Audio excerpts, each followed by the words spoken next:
Neal. How are you? Diana, how are you? It's good to see you. Thanks for having me on. Thank you. Thank you for coming on the Grit and Grind of Autism. I appreciate it. My pleasure. And it's good to see your smiling face. It's been a few years. Yeah, we've known each other a long time. Our kids were together in the same school when they were little. And we Yeah, went to each other in carpool. And but we've known each other a long time just through school, through the autism community, through stuff we've all done together. But yeah, it's good to see you too. absolutely. And we've missed a lot of events in the most recent years. I do hope we can get back to that I hope so. because Pathfinder surely does have some amazing events for our community. We miss your family. So, if you want to start just by introducing yourself, and then we can kind of dive into, Pathfinders a little bit more. So my name is Neal Lichter. I am father of an 18-year-old autistic young man. I also have a 22-year-old, not on the autism spectrum, but 22. So that's a real challenge also. My son is in a public high school and has a behavioral tech aide who travels around with him. His autism impacts him through language, communication, stuff like that. Gets a lot of anxiety from struggles with social interaction and communication. I'm a program director, like I said, for Pathfinders for Autism, which is a Maryland autism nonprofit, specifically just in the state of Maryland. We don't go outside the state. We're not part of a larger organization or a chapter of anybody. I've been working for us. It'll be 10 years in October. And we do three main things with Pathfinders. Is we're a great resource center online at pathfindersforautism.org. We got all kinds of great stuff on that website. So I beg everyone, please go check it out. Lots of great stuff on there. Resources and information, a great provider directory, a great event calendar. We do workshops and trainings all over the state. So just before I jumped on with you, Diana, I was on with students, third-year med students in their pediatric residency at University of Maryland Medical School, and did an hour and a half with them about understanding autism, how it impacts the patients they're going to see. And I do, for the most, that was a virtual training. My main job these days is I go around the state and I train police, fire, hospital staff, emergency rooms, schools, anybody who wants to bring us in. And we do all that all over the state. We also put on lots of great webinars and bring in professionals, whether it's autism in the gut, how to apply for SSI and understand SSI. Great, you just got the autism waiver. Now what? IEPs, what are they about? How do you understand the meeting? So lots of great information for families. And I think that my favorite thing, and it was what you had just mentioned, is those events, is we do free family fun events. So we want families to come out and experience fun stuff together, because that can be a challenge if you've got a little one or even a big one, because autistic kids become autistic adults, as I'm in that boat now. And there's still behaviors and struggles with anxiety, and going out to the science center or the aquarium can be fun, but it can be really anxiety inducing. So like my example I always use is it's $40 a person to get into the aquarium for my family now. So it's $160 for my family to get in. And 10 minutes in, Max could very well be like, too loud, too noisy, too hot, too crowded. People smell bad. I don't want to wait in line. I need to leave. And all of these things I mentioned are going to ramp my son's anxiety up. When his anxiety up, his behavior comes out. His behavior can be loud, aggressive, profanity-laden sometimes, misunderstood by the general public who doesn't get what creates behavior. And they're going to think, horrible kid, smack him, take him home, you're ruining my vacation, which are all stuff that's been shared with me when my son's had a day or having an issue. So what our organization does is we want to take that away and take the financial burden of it away, because I'm leaving once my son starts to get there. I'm going to take him away from the anxiety because it's going to reduce his behavior. But as soon as I leave the aquarium, I can't go back in. It's all time-stamped entry. I also can't get a refund. So I'm out $160. So what are the chances I'm ever going to try that again? It's just zero. Yeah. I'm not going to do it. So our organization is like, we got it. We're going to rent the aquarium. We've been doing it for 10 years. We'll rent out the aquarium for one night. We're doing it. I think we're coming up, but it's going to be in November this year. We haven't put a date out yet. So follow us on pathfindersforautism.org. But we'll rent the aquarium for a night, private event. They close at 5:30. We open at 6:30. And it's just our families who come in. And if your kid's yelling, screaming, flapping, spinning, cursing, nobody cares. All behavior is welcome. No one's going to tell you your kid's horrible. Our families, the joke is, will step over your kid to go after their own kid, and then turn around and be like, what do you need? What can I That's do? right. And here's why it's fun. And here's why it's important. Because it's not just a trip to the aquarium. For me to say it, let your hair down. Your kid can be your kid, and you can relax. And your kid's going to be able to relax and not have to hold in the flapping, scripting, spinning. They can let it go. And if your kid needs to leave after 5 minutes, well, you're not out any money. But you know what? 5 minutes later, when they're like, I want to go back, come on back in. And you can go in and out 100 times. I couldn't care less. And I see kids who I saw the first year I was doing it, who got carried out, smacking the heck out of their parent, yelling and screaming, and they made it 10 minutes. And last year, the same kid is the one we're like, all right, you got to go. We're closing. You've been here for 2 hours, 3 hours. And because it reduces their anxiety. So we do fun stuff like rent the aquarium, rent the science center, but we do small stuff. We rent swimming pools and movie theaters and bouncy houses and rock climbing gyms. And it's not just for little ones. We do adult events, movie theaters. If we're doing a rock climbing event, there'll be an hour for kids and an hour for 18 and above, because our autistic adults who we work with have said, I don't want to play with little kids. I worry about being around little kids. I want to be around adults. And we recognize that and we appreciate that. And we have autistic adults who work with us who say, do this, do that. This event should be like this, because I want them to tell me, what should it be like? So we do lots of great stuff. I just wanted to point out that's just awesome, because we get the most educated by the people themselves, by the autistic adults. Maybe they're not adults, but they can communicate through their device or signing or whatever it might be.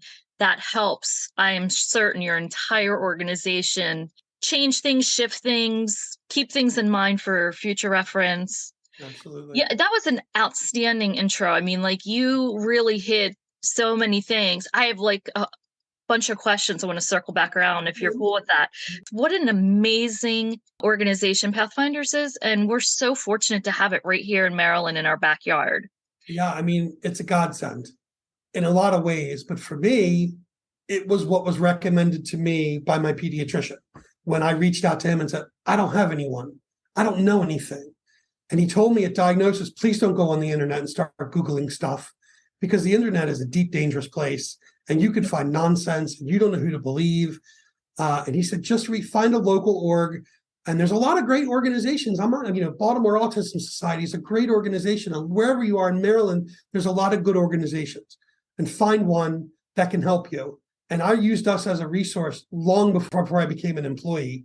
I owned a rental car company that I ran for 10 years. And then I left and I was closing my company, and I followed us on social media, and almost like the week I decided to close my company and I needed to find another job, Pathfinders posted an ad saying, we need a person to run our resource center who can talk to parents and who's comfortable doing that, and who's comfortable going out and presenting. And everything worked perfectly. And that's a company that I ran that I just basically had enough of. To me, helping people is always an important thing for me. And families call us and they're like, I have a 5-year-old and he's going through this and nobody understands. I'm like, lady, trust me, we get it. We've been there. And the people who work here, it's all levels of impact, all levels of communication, all levels of autism on the spectrum. So when you call me and say, I have a child who elopes and wanders, I need help. Hold on, let me put you on with Nikki. Nikki's gone through this with her son. She's brilliant. She's got great. You need help with an IEP? Talk to me. I have lots of IEP experience. So we're able to help. And here's the other thing, that you come to an event of ours at the aquarium, great. You're going to have fun, but you're going to see 1,800 people. And you're going to go, oh my God, I'm not alone. Yeah. I'm not on this island that I was terrified I was really on. And everybody has. And look, that kid does just what my son does. And that kid's way more impacted and he's struggling and he's having a tough time. And maybe you go home and you're like, okay, it's not as bad as I always thought it was. And I'm thankful for what I have. and it makes you see things in a different perspective, is that there's a whole world out there of people who are going through this. And if I can give you your group, your tribe, by coming to my event, I mean, that's huge. It's very profound to feel supported, Yeah. to feel understood, and to feel supported. And it's a life-changing experience, like you said, when you walk into an event and be like, oh my God, these are my people. They get it. Right. It's huge. And I work in that environment now where I can come in after an IEP meeting and my coworkers will be like, leave him alone. He's going to have to de-escalate for a bit. Yeah. Neal, you need a donut? You need something? They get it if I have to take off time for an IEP meeting.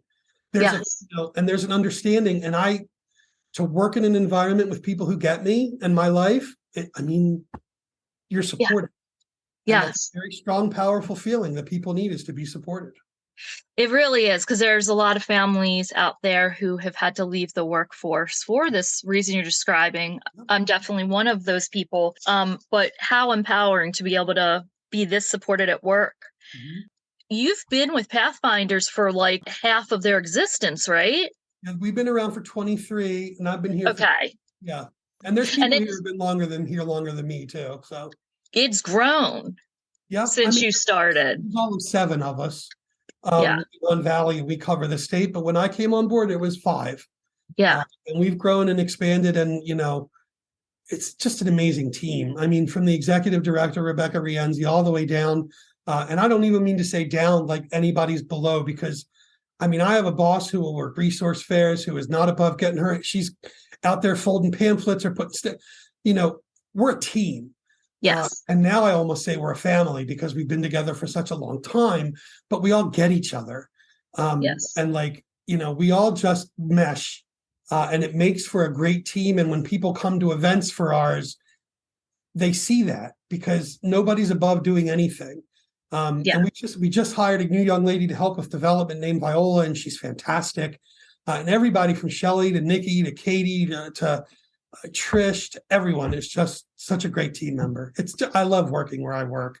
That's so fabulous. And I second that they are the most amazing group of people. And also just wanted to say that Rebecca has that really special way of doing that to people. She's special. I don't even know how to put it into words, but I tell her all the time, you're the best boss I ever had. And I own my own company for 10 years. That's awesome. I love that. Than I was. So yeah, everybody I work with makes work a better place to come into. So I want to talk about the training a little bit. I feel like you might have expanded even in the training component, because I didn't know that you were training med school students. That's amazing. Yep. University of Maryland's been great with us, and brings up and recognizes the importance of this training that is not a clinical training. We're not doctors. I can't tell a doctor how to be a doctor. Mm-hmm. But I'm going to tell you autism from a practical parent's perspective. And I'm going to break it down for them in ways that make them understand what language processing can be like under anxiety. We have games and experiential exercises and videos that bring that across. And I think that non-clinical perspective is what makes us appealing to everybody we train. Mm-hmm. It's also a big part of it is that we don't charge for our trainings. So when I go to Baltimore County Police or whoever and say, I can do all this for you, and they go, well, and I go, for free. And they, oh, really? Yeah, really.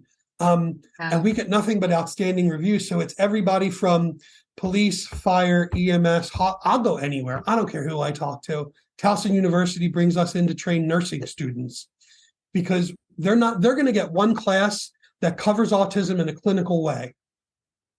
Great.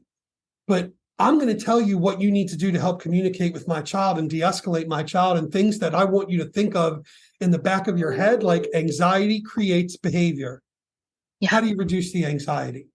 Consider the fact that you're going to put my kid into a room that's got beeping and squawking machines and bright fluorescent light bulbs and noises in the hallway and hospital smells.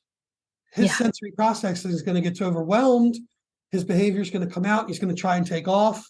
So what can you do? Can you reduce the sensory input? Now and I tell them, and I tell police this too, emergency situations, trauma situations, ignore what I'm telling you. You're going to go to your training.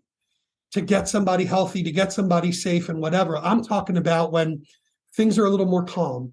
You've got a Sure. situation under your control. Can you think of, and what the ADA calls them is reasonable accommodation.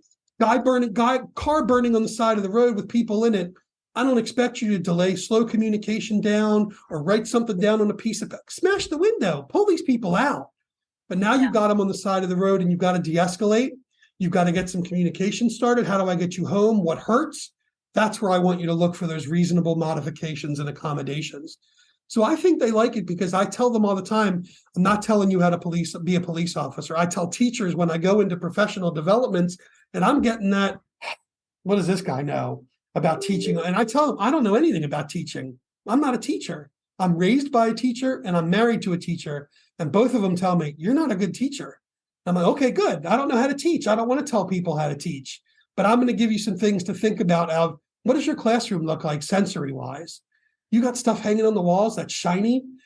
Is every inch of wall covered with something? That's sensory intense. Can you get lamps instead of fluorescent light bulbs? And I keep glancing up because I have them in my office and I can't stand them. Yeah. But they're bright, they buzz, they're warm. But the reality is if I turn them off on camera, it looks really weird. So to me, these are sensory intense and I wish I didn't have to put them on, but I can manage that anxiety for a little bit. I think we bring that non-clinical, I'm not talking down to anyone. Like I'm not going to tell a police officer, oh, your job's easy. No, of course not. I'm never going to tell a teacher your job's easy because they're not.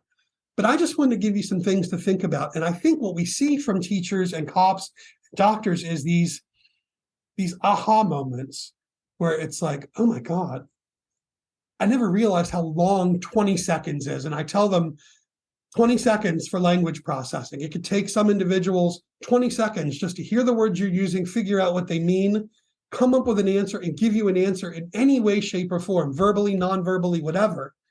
And then I hold up a stopwatch and I go, let's think of how long 20 seconds is. And we sit there and I'll say to a teacher or anybody, how many questions can you ask in 20 seconds? Because every time you ask another question, the clock's going to start over and then the anxiety is going to start to build and behavior comes out. So I'll use as an example, I'll say to a police officer, if my son wanders, which he doesn't, thank God, but if he does, and you're the one that finds him walking down the road, and you come up to my son with, what's your name, what's your phone number, where's your ID, where are you going, where are your shoes, why aren't you answering me? His anxiety is going to spike immediately. He's going to tell you what he thinks of you rudely, and he's going to turn around and take off running. Well, I've said to a police officer, what's that going to look like to you? Inebriation, intoxication, belligerence, anger, aggression, failure to respond, but it's not. It's communication. And if you slow things down, Max's anxiety won't spike and he won't take off. So how can we reduce anxiety when we have the chance? And I think that's what they just like, the non-clinical, non-lectury, there's humor involved because my life happens. And part of it to me is funny. And I bring that to them. So it's not this heavy, depressing, you're welcome to my life and you can take from it what you will. But I think that's what they like is it's a very personal thing because they see that it's a passion, like I don't get emotional when I present, but you can feel the passion, I think, when I talk about it, not just something I've learned and memorized and I'm presenting. I'm a dad. And I want my son's life to be easier at the hospital, if he has to interact with police, if he has to deal with fire, if he has to go to the emergency room, if he's going to school. I want his life to be easier. And I think by explaining what he's like can help some individuals get an idea of what anxiety is and how it creates behavior in friends with autism and a lot of intellectual developmental disabilities. It's not just autism, it's really all of them. Sure. Yeah, and I think you brought up a really good point. I mean, this doesn't have to be this horrible, heavy, depressive. Any of us who are involved in our community because of our kids, that's not the message we're trying to send. No. We're just trying to educate and help people feel supported. And, there is a lot of funny. It's like, we got to laugh because, and it's okay. I feel like what happens is a wall goes up because people don't understand and it's just fear-based. And you, my friend, have this amazing knack for just knocking that down. You're so brilliant at your job. I've seen you firsthand teach. If you recall. It's A been long a time while, ago. maybe 6, 7 years ago now, but my dad and I came I do. to I think it was the sheriff's department training in our county. And if you remember, my dad was retired Baltimore City cop of 30 years, and Colin's grandson, like he sees it firsthand. He got it firsthand, and he was a very seasoned cop. And he came out of there saying Neal did an outstanding job, and he like observed the officers in training and really took everything in. And all he said was, I just wish this was available long ago, and that everybody in the state had access to this, which they do. The simulation exercises, I think, are just like, Yeah. that's really helpful to these people, And that's first something I hear responders. a lot. Boy, I wish I heard this 20 years ago. Boy, I wish. And Yeah. I love that I get to teach at the police academy. So I'm Yeah. getting these, and I'll call them kids because they really are young men and women. Mm-hmm. But a cop that's been on for 10, 15 years, I don't know that I can change their mind. I hope I can. I hope I can open their eyes to something. But we have an expression here, and I'll remove the word we usually use and I'll replace it with jerk. You can't train the jerk out of everyone. Yeah. Some people are going to be open to it, and some people are going to be, this is how things are. And okay, I can't make you change. But if I can change some people's minds, open some people's minds, or if I get the kids in the academy, and I'm going to implant that right from the beginning.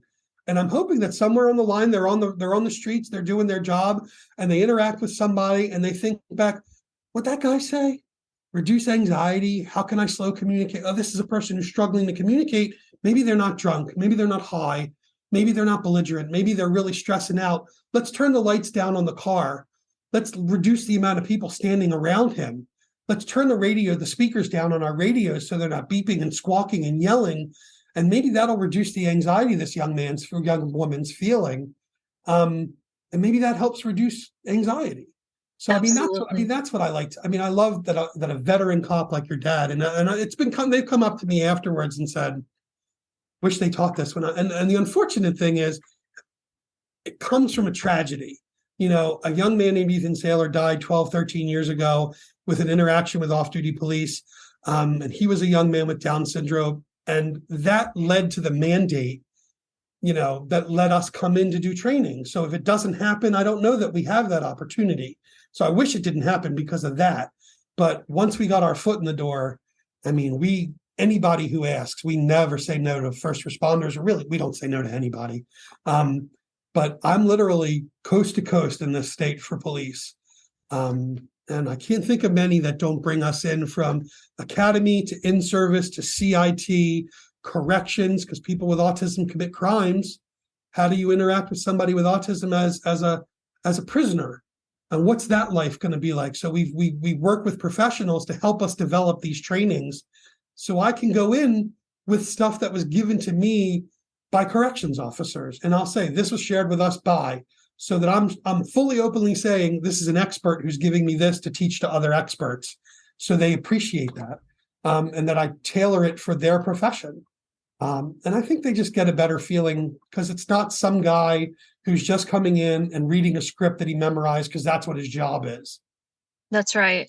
Yeah. And would it be fair to say that, based on my conversations with folks and my research, is a socioeconomic deficit with folks who have been diagnosed with autism, or actually may not have been diagnosed with autism, but do have autism, who slip between the cracks because of lack of resources and end up in the juvenile or regular prison system?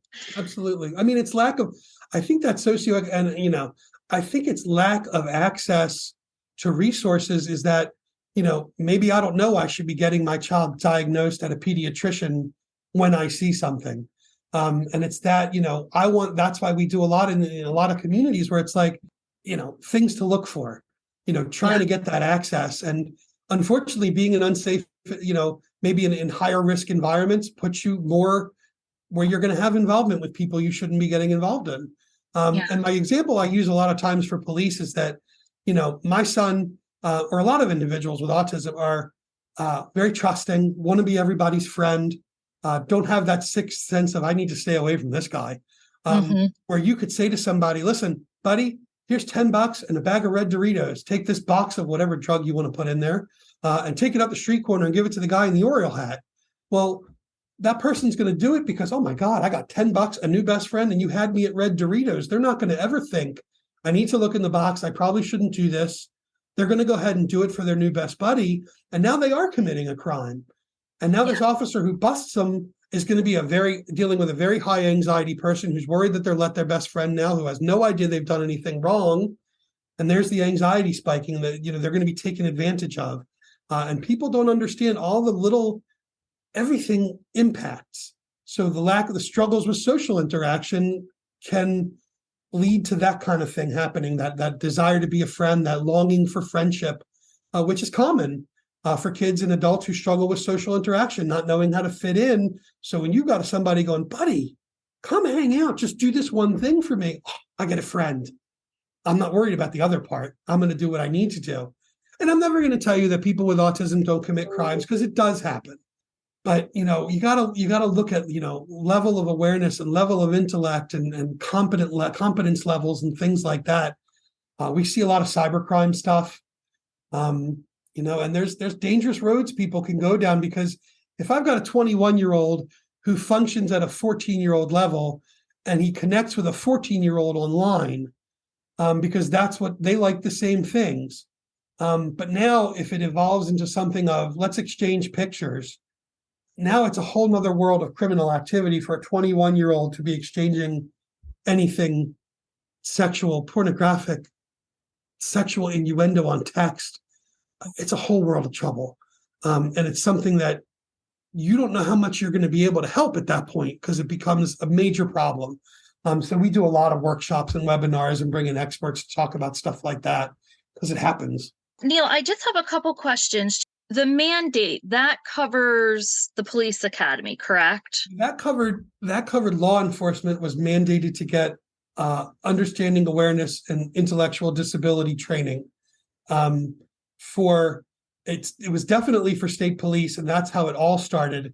And then it evolved into, once we were training every state cop, we were able to go to all these local precincts and say, this is available for you, local departments, and make it available for them. So the mandate was that every 3 years, police need to be trained on understanding awareness of intellectual developmental disability. That's what made the police have to let us come in. And then once they saw the value of it, they were way more for it. So that's fantastic. It's every 3 years. Yeah, the mandate originally was every 3 years. I don't know if it renews or if it's a regular thing, but it seems to have been pretty consistent with us. Excellent. And then certainly the people that you've been able to train in the academy, like you said, literally at ground zero, you're training them. That's huge. In general, first responders, you will, like you said, go anywhere in the state of Maryland, but you need to be asked. You can't just say, hey, do you want this training? Or how does that work? We can. It doesn't go as smoothly when we cold call it. No, it's available. It's a lot easier once they realize it's needed and then they find us. But the word of mouth about us spreads pretty quickly among departments. So like in April, I'm going down to Ocean City and presenting to the police chiefs conference in Ocean City. So every police chief from Maryland I think everyone's going to be there. So, I mean, this is like a commercial we're going to be doing, but it's not where I'm going to do my Autism 101. But I want them all to go, oh, I need that. I need that for everybody. I just got chills from head to toe. That is amazing news. Here's the reason it happens, because the police chief down in La Plata gets it, loves us, brings us in for everything. And he's the one planning the conference. So he's like, I'm bringing you guys in. All right, great. That doesn't happen without a good relationship with police. So we have this positive relationship. They've got a car down there that's wrapped and has our logo on it. It's an autism awareness vehicle. I love it. Pathfinders logo. I mean, we just have that positive relationship. So we'll go in when asked. We have appealed to certain places and reached out, but it goes a lot better when they sort of go, we need this. Let's find somebody, and they find it easier. And there are some hospitals that are definitely like spearheading, wouldn't you say? University of Maryland is great. LifeBridge has been really good. I know Sinai LifeBridge, before COVID, converted an entire room into a sensory room where kids could have quiet. Lights were dimmable, doors were closable. Once COVID hit, they had to transform it into something else, and maybe as we get further away, they'll be able to transform it back. But the heads of those ERs and hospitals are the ones who reach out to us. Our staff needs this. Our Yeah. staff needs this because we don't have anybody that doesn't do it on a clinical level. We want that parent perspective, that practical understanding from a dad's point of view of, I'm the one bringing my kid into the hospital. I'm the one that's going to help, and be able to help you interact with them. And I think I stress, talk to me. Like, I'm going to have so much information that you're going to think I can do this, but no, let me tell you what to do before you do it. Not medically, but how to approach him, how to communicate with him, how to de-escalate him, how to appease him and relax him before you start doing what you got to do. And like my example, I'll tell them all the time, role play it for my kid. My kid, his anxiety gets reduced when he can see something practiced. So if you're putting the arm pressure cuff on your own arm and inflating it, and he sees you and he's going to see what you want him to do, that's going to reduce his anxiety, as opposed to just trying to shove an arm blood pressure cuff on his arm. He's going to resist that. But if you go, this is what I'm going to do. I'm going to put this on your arm. I'm going to squeeze this pump 10 times. It's going to squeeze your arm, but it lets go. And those verbal instructions or written instructions, it just helps him understand what's coming. My wife likes to call it checklisting. Yeah. There's an anxiety from the unknown, and going into new experiences creates anxiety. So as much as you can lay out for my kid or any other individual. Now, does it work for everybody? No, because it's not a cookie cutter disorder. So what works for Max might not work for your kids. It's just things to think about. Telegraph it, write it down. I'm going to need to roll up your sleeve. I'm going to wipe your arm. I'm going to give you a shot. I'm going to put a Band-Aid on your arm, as opposed to grabbing, sticking. Whoa, that's so intense. But if you can explain it, maybe it reduces the anxiety of what's coming up.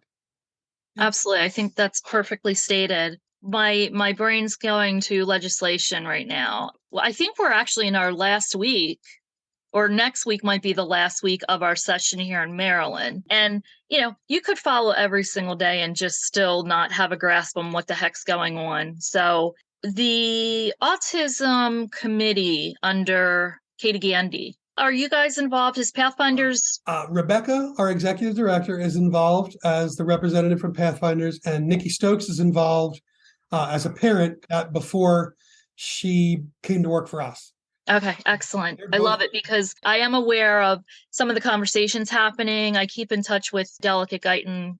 There's a lot that needs to happen, as we all know, but she has very clear ideas of what she wants for Maryland and measurable goals. And I think we have a well-selected committee. I mean, it's a nice group of parents and providers and physicians, and there's like a nice group of people bringing things forward. But because you guys are like so intricately involved in our autism community, I assumed, but I didn't actually look down the list to see if one of you were on there. So I'm glad to hear. Very good group, a very good group of parents, professionals, experts. Excellent. Hopefully can give some guidance. From what I understand, and I think a number of them have met with the new administration, and the new administration understands what the community wants and is willing to meet with the people from the committee to talk about what. So it's nice to have that open, welcoming administration who wants to learn. And that's all we want, is we just want an opportunity.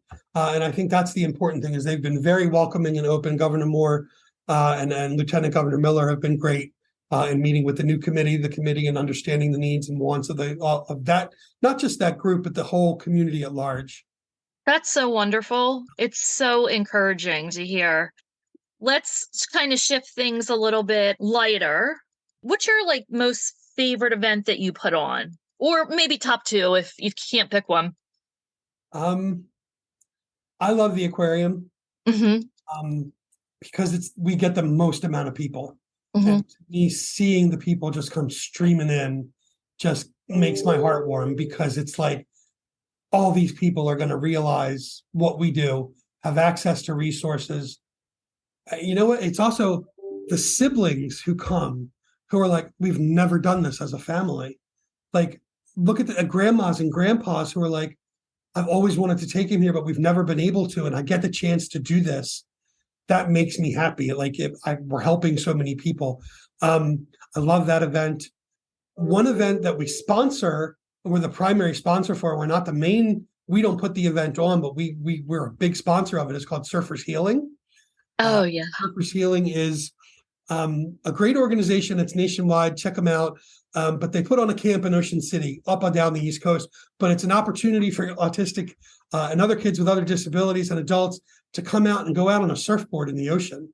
And I see kids going out, kicking, screaming, yelling, fussing, swinging. But once they get on the water on that board with these big, burly looking surf guys and young ladies, there's a calm that comes over them. Yeah. And these are now kids who come riding in on surfboards, sometimes standing up, sometimes laying down, but smiles and calm. And just, it's the change. They found something to say that puts in their brain, I'm regulated. This is great.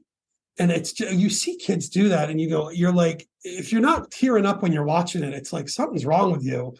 Kids who you never thought would be on a surfboard, like riding a surfboard with smiles, and come in happy and go out miserable, but come in really happy. So that's a nice thing that we do. We've got a great event at the Ladue Gardens. If you've never been to the Ladue Gardens, and right at the Baltimore County, Harford County line, it's this huge topiary garden. And we rent it out and we take it over. And we could get, 600, 700 people there, and it looks empty. It's enormous. Wow. And it's this beautiful, and we've got fairy tale princesses walking around and music playing and yoga classes and drum circles, and bring a picnic and chill on the lawn and just have fun. I mean, there's not an event we do that I don't like, to be honest. Sure. But those are my favorites. I also like when we go to places like the Aberdeen Ironbirds are great. And they have a PFA day at the ballpark. And that's not a private event, but we take over the left field pavilion and we give away 300, 400 tickets. And awesome. It gives families the opportunity to go to a ball game that, again, free.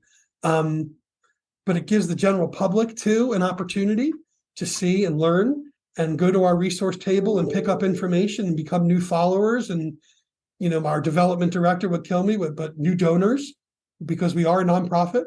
And everything we do is for Maryland and stays in Maryland.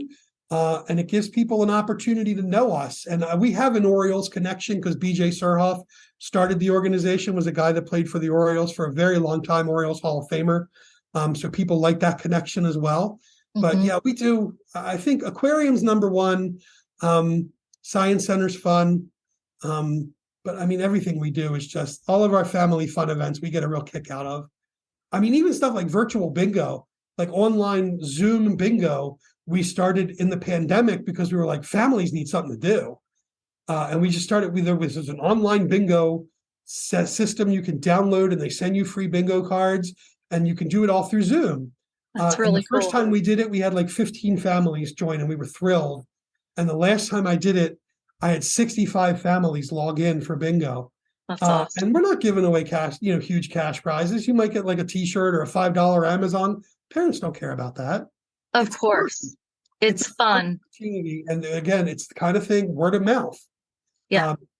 And when I used to do it, was in an industry where it was more customer service. It was, you treat 10 people right, they'll tell one person. You treat one person badly, they're going to tell 10 people. So it's the word of mouth for us that brings families to us of, what's this aquarium event I heard about? I want to do that. And then they do it.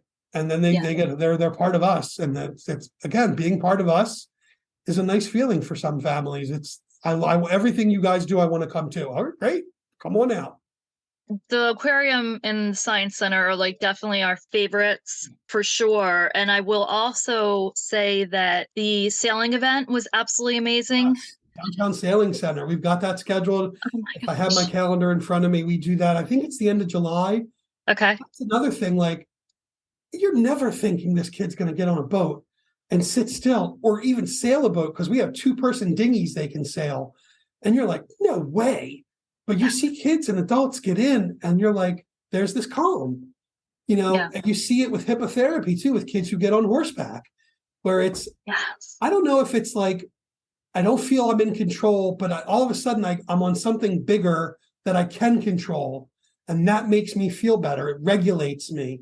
So when kids like get on a horse, this huge animal underneath them that they can move around and they can adjust it. I don't know. There's just something about it. It's the boats too. It's a great thing.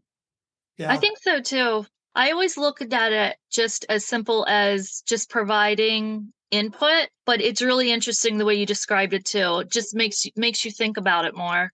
But Yeah. it's powerful, it's magical. I also wanted to throw in your your zoo run, which is so fun, and that I saw that you expanded in the last couple of years, which is so cool. And I'm thinking about joining in the Aztec one this year.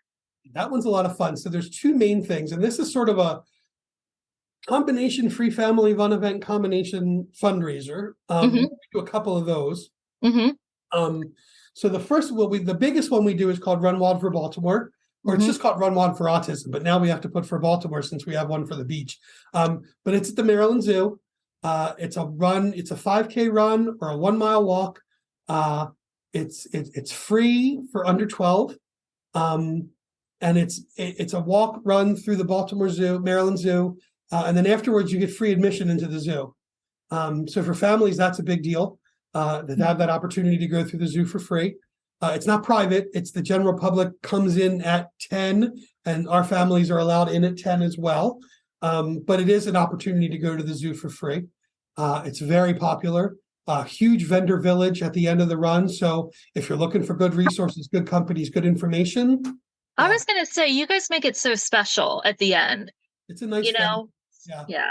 I agree. I mean, you have like not only these like little freebies for the parents, like for resources, but also all kinds of like really cool sensory gadgets for the kids and ice cream Yeah. um and then I remember like the zoo keepers bringing out certain The animals. animal ambassadors come out usually with animals that we've had penguins, we've had owls, we've had a giant lizard, and they're great because you know they've got this interaction with the kids and adults and everybody.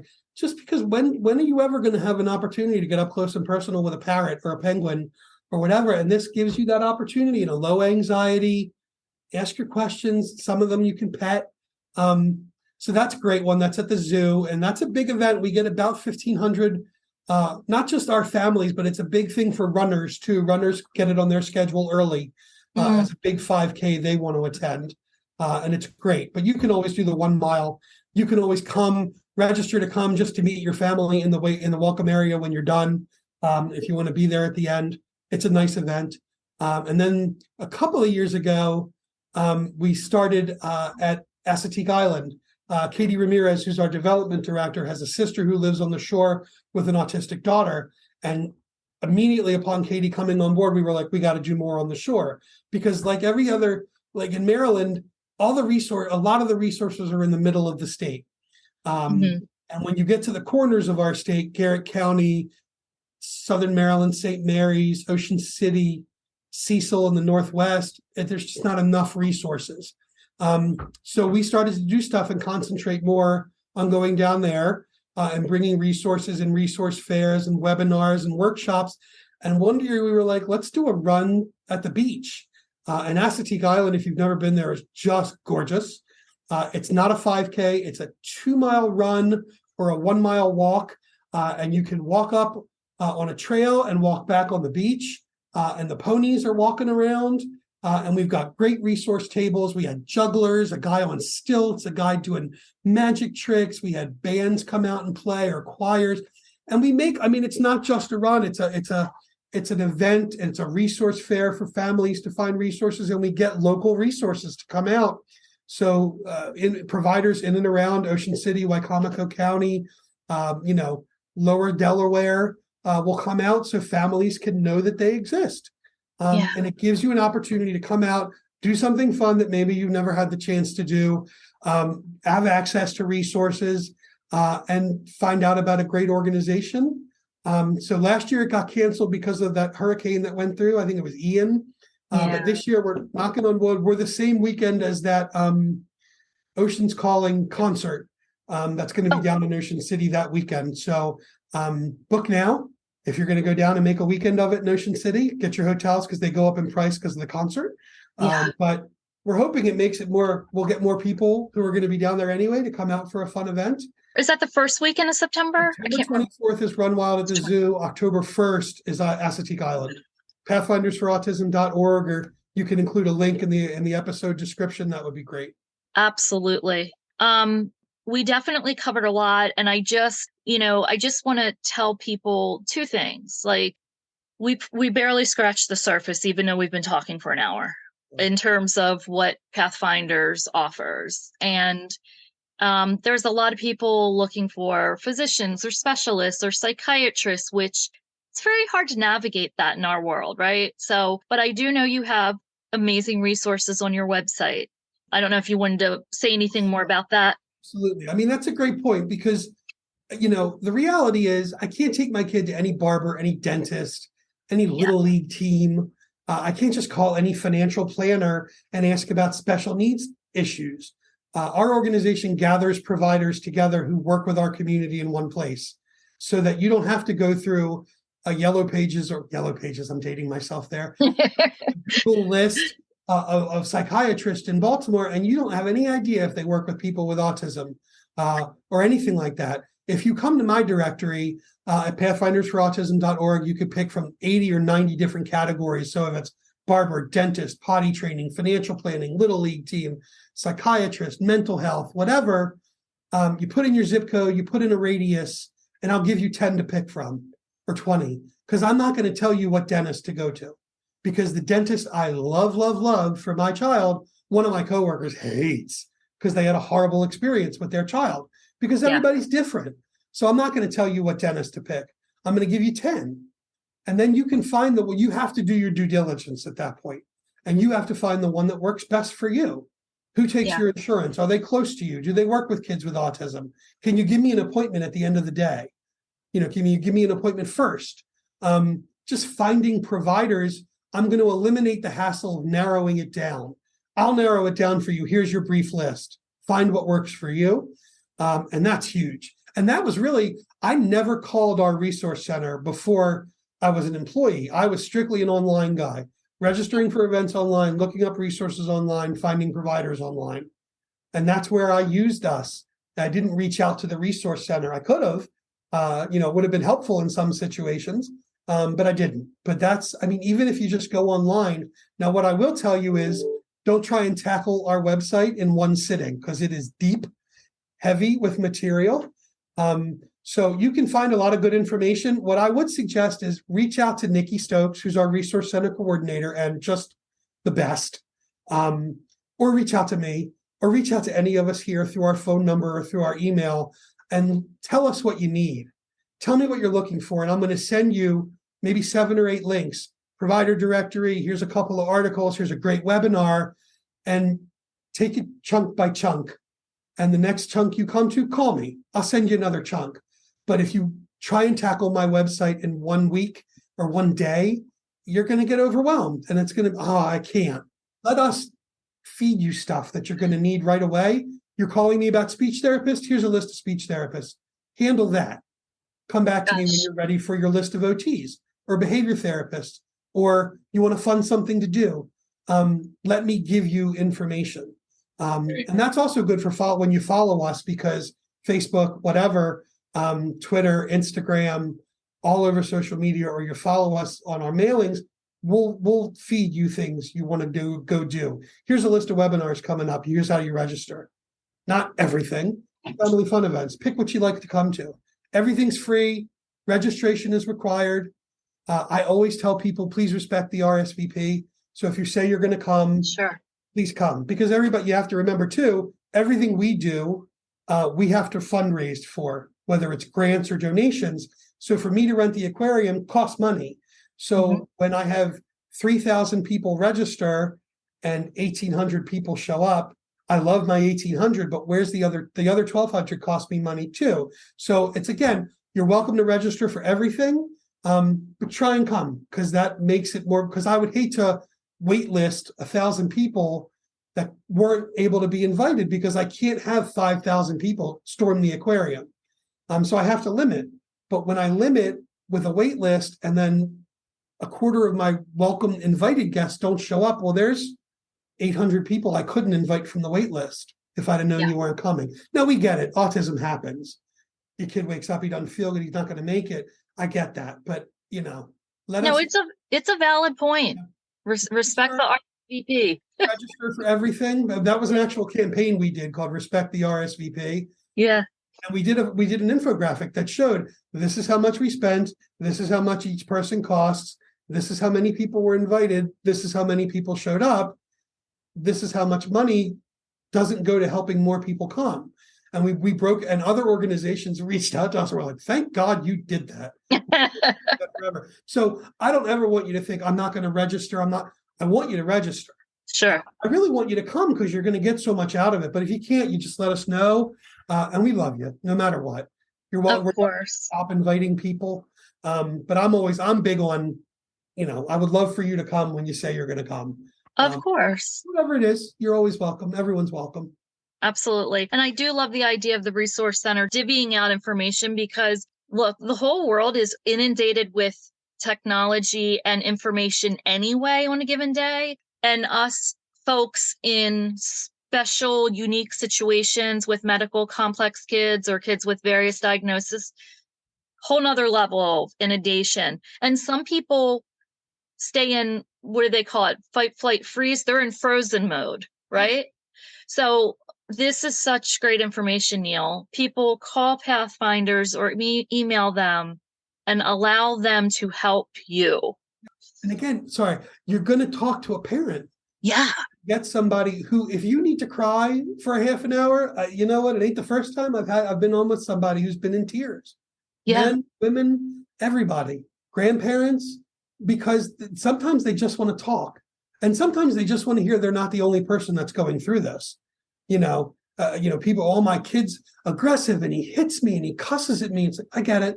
It happens. It's behavior. Behavior is communication. Let's try and figure out what's causing the behavior so we can reduce the anxiety. So, and I'm not a behavior specialist, but I've learned a lot in my years with my children and with other kids. And we're able to give you just some things to think about, little nuggets. Or if anything, we're just the person that lets you get it off your chest that day. And that holds a lot of value too. Yes, it does. So it's part of what we love to do. And I always used to joke with my coworkers, I'm on and off the phone with people, usually 5-10 minutes. I'll find out exactly what they need. I'll get them the resources they need. I want to move forward. But then I'll be on the phone for 45 minutes sometimes, where I don't want to let the parent hang up because they're still crying. You don't need the links right now. You need the father who gets it, or the mom who gets it. More than once I've heard a gentleman call up who goes, it's a guy. Like, they're so happy that it's a father who works for us, because they want to talk to another father, because fathers and children have different relationships than mothers and children. And it's a different perspective. I mean, I've talked to your husband before about stuff like this. It's machismo. I'm going to make everything right. And you're going to have to let that go. Because just because you want it to be one way, your autistic child is going to be like, no, let's figure out a way to make this work for both of us. I know lots of dads who are like, nope, dig in. No, you're going to have to figure out a way. Because I had to learn how to communicate with my child, because my child's not the most flexible, and he's going to more struggle to work communication with me. So I'm going to have to meet him where he is to make it work for both of us, and had to get rid of that. I'm the dad. Everything's no, it's going to be, maybe it's not the way you pictured it when your son came out. But this is our life and this is what we're living. So let's make the best of it. And if you want to be a good dad, you're going to have to figure out how to work with your child, with your other kids, with your spouse, and how to take turns and how to team plan stuff and tag team stuff. Like, you know what? I'll stay home. You go to the grocery store if you want. And I used to think, I get to go to the grocery store for half an hour by myself. And then the next week I would say to my wife, I got him, you go. You know what? Grocery store shopping ain't a lot of fun, but when you're in the middle of it and you're having a week, that half hour of solitude and quiet is huge. It's huge. Yeah. So you have to figure out ways to make it work. So I think parents get a lot of really good stuff when they reach out to us because we get it. Started by parents, for parents. Articles written on our website are written. Nothing's more than a page or front and back, written for parents. And I'll tell professionals, you need to write it for the layperson. Get rid of your lingo. I don't want your lingo. I want easy to understand information so that parents can walk away from a webinar or a workshop or reading one of our articles with a nugget that they can use tonight. I want them to be able to use something tonight that they're going to take away from it. Go, I'm going to try this. Let's see if this works. Maybe it's the 20-second rule, that 20 seconds of processing. That mom's like, oh my God, let me slow it down and see if it works. And I get calls back like it changed everything. And, it's just, I just want it. We're all for parents and families and caregivers and professionals and autistic adults and children. No, such valid points. And I think this is such a perfect way to wrap up, is just to reinforce that this group was founded in Maryland for Marylanders, but by parents for parents. And I think that's really important point to drive home. There are other maybe larger national platformed organizations. There's a place for everyone, but you're not going to always get what Pathfinders has to offer, because literally almost everyone that works there is a parent of a kid on the spectrum. Yeah. And then, like you said, you have some interns and volunteers who are autistic. Yeah.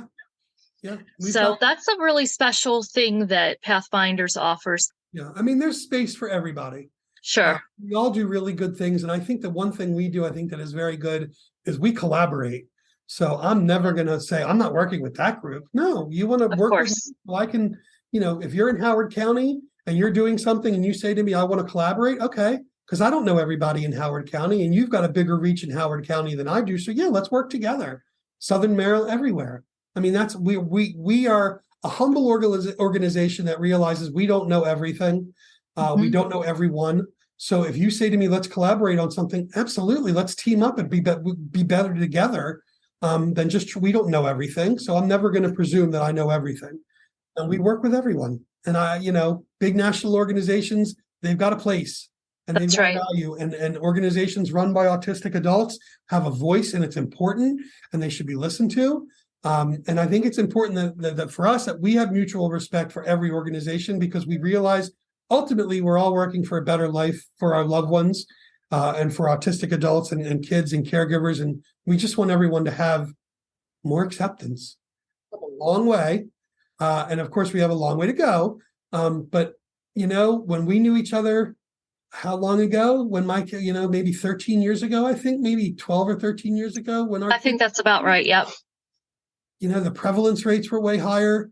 And there were no programs that I see popping up today, weren't available. And there were college programs that weren't available then that are available today. And there's more organizations that give people more voice. And I think it's great. I mean, I love it. And again, like you said, we barely scratched the surface. I'm always willing to come on if you want to do a part 2. Anything you want, Diana. I'm always happy to have you, or, you and someone else together next time. Yeah, there's never enough resources, right?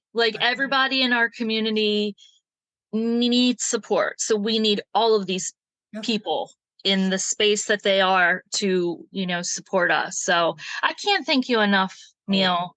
Anything for you, Diana. You know that. You're so kind, and I love seeing your smiley, happy face. And you may not have an actual teaching certificate, but you are a brilliant teacher and such a kind soul, and you are doing such an amazing service.